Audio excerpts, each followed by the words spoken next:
Sa labing unang higayon na sukad sa pagbuto sa pandemya, sa usa ka adlaw lang mitala ang tibok Pilipinas og 17,231 ka mga kaso sa COVID-19.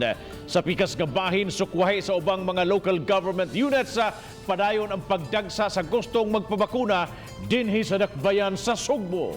Mitala og kapin sa 8,000 ka mga tawo ang nabakunahan sudlang sa usa ka adlaw.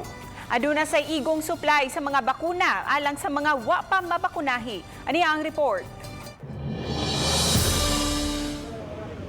Gibutyag ni Dr. Jeffrey Bonis nga mitala sila og 8,600 ka mga taong nabakunahan sa usa lang ka adlaw sa 7 ka mga vaccination sites sa Cebu City. Dili moubos sa 5,000 ang mabakunahan sa syudad kada adlaw. Nakita nato mabitaw tong nasa interview nga niingon nga kanang about sa mga anti-vaccine pero nakita nato gud karon nga ang mga tao ganahan na gid magpabakuna. Wa gyud sila matandog sa mga nipakuan nila sa mga dili ganahan magpabakuna, magpasalamat ana no kay sa by statistics daghan man gyud nangamatay.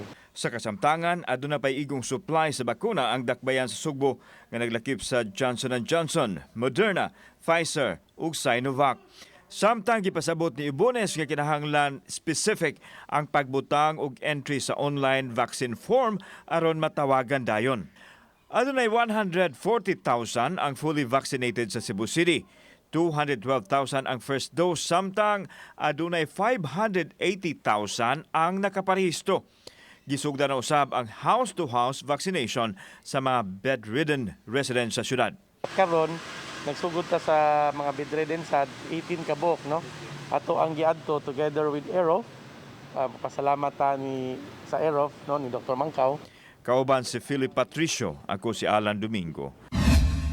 Balitang Bisdak.